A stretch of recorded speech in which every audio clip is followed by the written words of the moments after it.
So the only time that you could actually enjoy anything about life was when he went to work. Yes. You could have a normal Yep, day fun, somewhat. yep. But then when the He's coming came, home. he's coming home, that's when it all changed. I have to watch that clock. And so you would actually go up in that room and you'd stay there? Oh, stay there. By yourself? Now, what about supper? Like, did That you would, eat? no, I didn't. What would happen is if there was anything left over, my two brothers were assigned to me. They bring scraps up, and I wolf it down in the dark. But if there was nothing left, I went to bed hungry. It's just the way it had to be, eh? I used to run downtown, Rob, where the grocery stores were. They had the fruit out front, and watch, make sure nobody's looking. And I'd run fast as I could. I'd grab a bunch of bananas, a handful of oranges, and run for my life. I used to do this. Or I used to get my buddies, my friends, say, "Do you think you'd get me a cookie?" They say, well, I really need a cookie. They go home. I remember one time this boy went home and I heard his mother say, "Why doesn't he go home and have his own cookies? He's got a home, hasn't he?" He said, "Well, he just wants a cookie." He said, "Oh, here, give him a cookie." But I mean, they didn't know what was going on. Yeah. So they're going, "Why would you want a cookie?" You know? And so it was a constant strain and stress. And one of my brothers the other day, Rob, you get a kick out of this one, reminded me that when we were little kids, I went to school for 3 days in a row with no shoes on. And my story was, I forgot my shoes. I'd forgotten all about it until he reminded me. And he said, he went to school, and I didn't have any shoes. So I went to school for 3 days on my bare feet because I didn't have any shoes. And my mother was trying to get me a pair from someplace, and finally did. But for 3 days, I forgot my shoes. We're still laughing about that one. But I mean, I look back, and there are some funny things that happened, and yet the grueling fact was, and my mother, now, here's the problem. Here's the problem with child abuse. You take the shame and the blame. I figured I was a piece of garbage. I'm ashamed of myself. You put the mask on. Because of what your stepfather was saying to me. And then my mother was abused too. He would sit her at the table all hours of the night on a Friday night and curse her. And curse me. And I would be upstairs, buried under my brother's bodies. He didn't know I was home. And I hear all this. And I'm thinking, it's my fault. He's beating Mom up because of me, because he made a reference to me all the time. If I could die, he'd treat her nice. No, he wouldn't, but as a little kid, I just stand on the bridges and look at the water thinking, I should jump. I didn't want to die. And you know, Rob, young people don't commit suicide today. You need to know this. Because they want to die, they think nobody cares. And that's exactly where I was at. I thought nobody cared. I thought, there's no way for me. And now he's taking it on Mom, so the shame and the blame, Maury Blair took it all. It was a hard thing to battle with. It was a very difficult thing to battle with. It really was. It was difficult. Now, were there any times that you came close to taking your life? I stood on bridges and looked at the water. So you were that close to actually... I looked up on the big train bridge and thought, that goes over Paris. I thought, if I could get up there and face the train, I'll die. If I can't face the train, I'll jump. So either way, Maury Blair's going to die. Right. I mean, then I thought he'll treat Mom better. No, that wouldn't solve any problems at all. I mean, as a little kid, that's what I was thinking, eh? But no, you come to the point where you just don't know what to. I look back and shake my head and wonder that I didn't die. I do. I don't know what kept me. I think God must have kept me because there was times when I thought, I can't take any more of this. I'd be hiding on verandas in the winter with an old blanket wrapped around me. I can't go home. He's in a violent mood. And I'm praying. I did some praying when I was a kid. Please, God, kill me. Send lightning from heaven, strike me dead, so that when he comes looking for me and finds me, I'll already be dead. Won't that fix him? I'll be gone. But I didn't really want to die, but I was terrified. I was a frightened, terrified little kid. I really was, And Mom couldn't protect you? She couldn't do a thing. She couldn't do anything. Eh? She was pretty helpless, eh? And she couldn't show me any love. She didn't dare. She made a mistake one time. She brought me downstairs. She sat me on her knee. I'll never forget it. And I looked out the window, the front window, and cars are going by because I wasn't allowed down there. And then she had to send me back upstairs quickly before he got home. Well, when he came home, one of the kids made a mistake. One of the younger kids said, hey, Dad, Mom had Maury downstairs sitting there. Isn't that neat? Oh, he went berserk. Oh, he beat me up, cursed my mother. So she couldn't show me the real love that she wanted to simply because it would cause me more problems. So she had to step back. She really had to step back. It was very difficult. It really was. For her, too. My heart goes up to her. I mean, she's gone home to be with the Lord. And that's wonderful. But she had a tough time, too. She really did.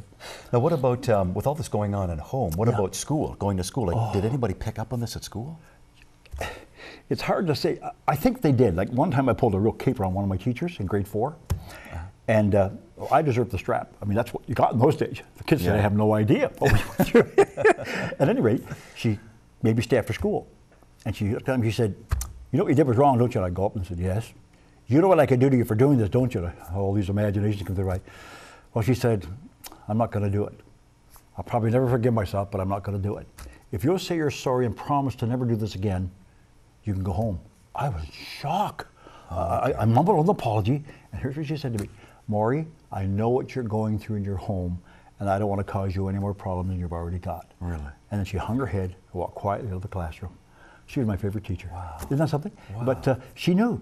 And, She knew. and when I was in high school in Brantford, Ontario, I had a big audience with the students. And it was still going on when you were in high school? No, this is years later. Okay. I'm walking down the hall. This was years later. Yeah. And a man comes out of his office and says, "Hey, Maury Blair, Maury Blair." I said, "Yes." He said, "The child abuse victim." I said, "Oh, were you in the meeting?" He said, "No." I said, "Well, I'm not a victim anymore. I'm a survivor." Yeah. He said, "Could I talk to you?" I said, "Sure."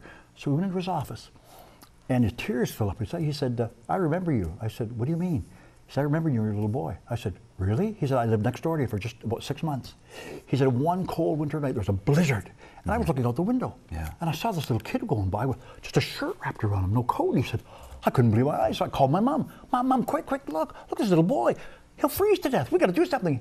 My mom looked out the window, and she moved me back and shut the curtains. And she said, "We can't help him. His stepfather hates him.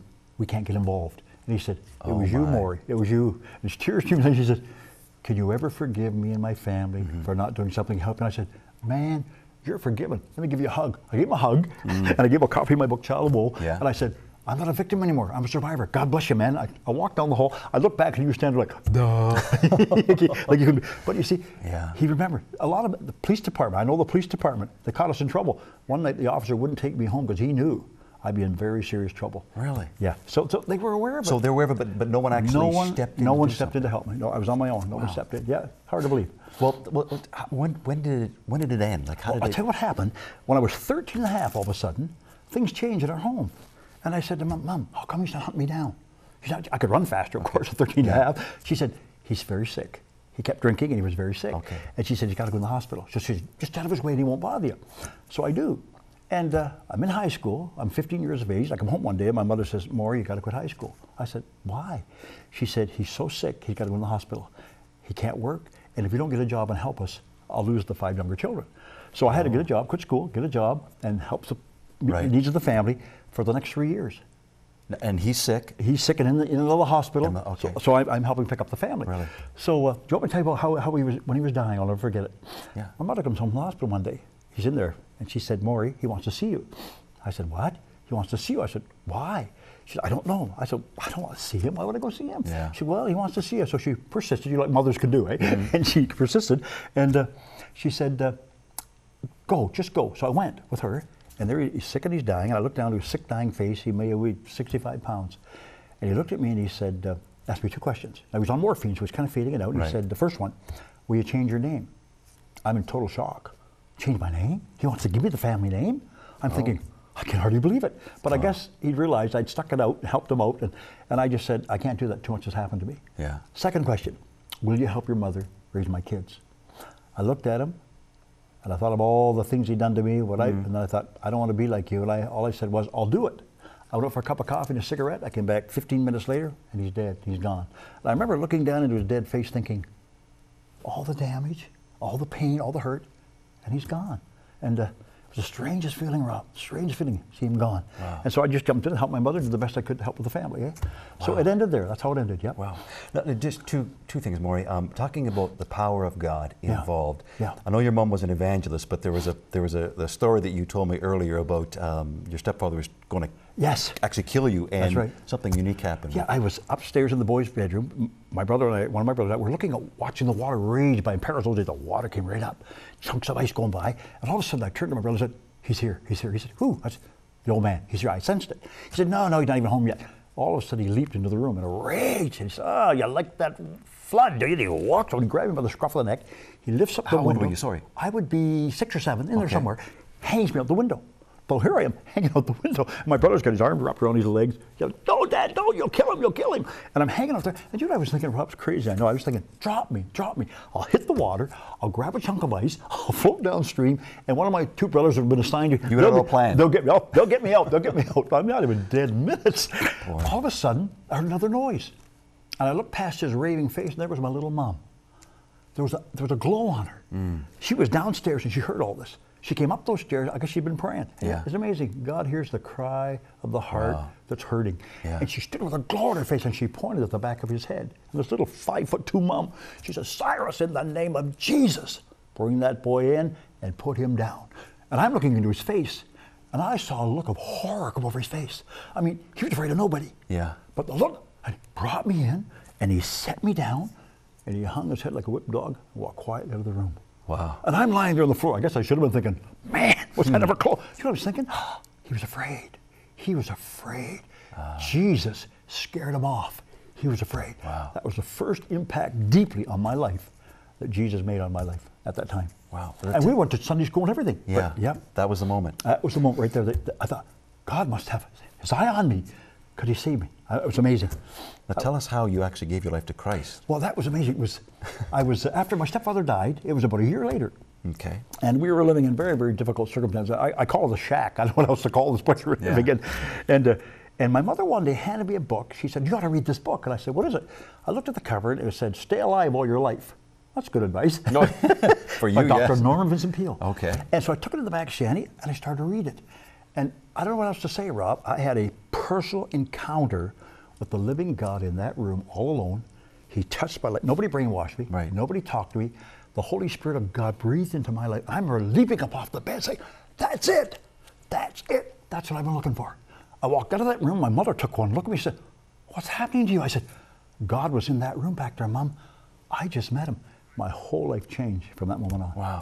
I mean, I wasn't completely healed of all my pain, my bitterness, my anger, but a marvelous inside change took place in me in that moment in that back room. By yourself? All by reading myself that book, in that book. And no one told you anything? Nobody told me, and God just made himself real to me. It was marvelous, marvelous experience. And when I was a little kid, went to Sunday school, they were wonderful people. They used to say, Maury Blair, Jesus loves you. I go home and get my face bashed in. I couldn't, you know what I mean? Like, how does a kid understand that? Relate to that, yeah. But when I got that encounter with the living God, everything changed. It was marvelous. Marvelous experience. That's powerful. Never forget it.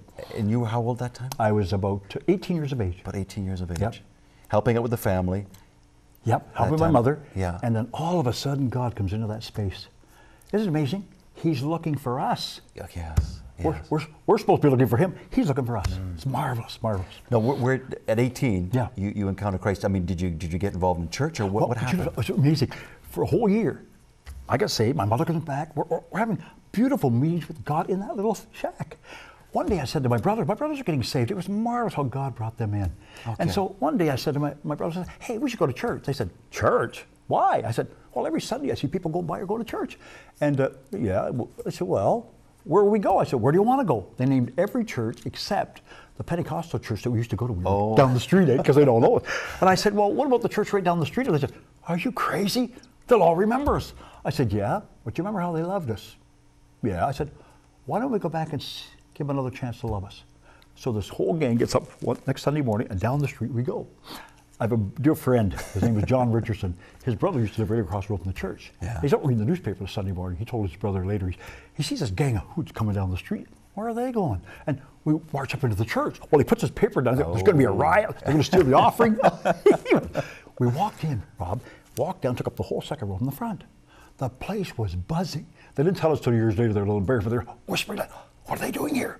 What are they up to? Boy, when that offering plate went down our aisle, every eye on the building watched it go because they didn't know if we were giving or receiving it. Yeah. All of a sudden, it hit them.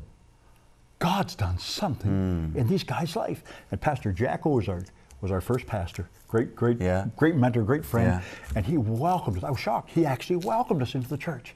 And you know, the second Sunday we went back, we're sitting there, and I looked over at the pianist or the organist, and I thought, I know her. That's Miss Matthew, one of our teachers from school. And she was sitting there playing, and she was crying. And I thought, wow, she looked like she was really having a hard time. Yeah. So at the end of the meeting, I go over and I say, hello, Miss Matthew. I know you won't remember me. She said, remember you, Maury Blair? Oh, I remember you. And she said, the child abuse victim. I said, you knew? She said, yes, I knew. I've been praying for you since you were a little boy. Wow. I said, really? She said, yeah. I said, now, are you okay? I know what you're crying. Oh, that crying? That was for you. I looked over and saw the little Maury Blair, a little kid. Wow. There is a young adult sitting there serving God. She said, I couldn't help do anything but cry all through the service. Wow. So people prayed for me, and that was wonderful, eh? But for the grace of God. My grandma prayed for me too. Yeah. Oh, my dear old grandma prayed for me too. She really did, yep.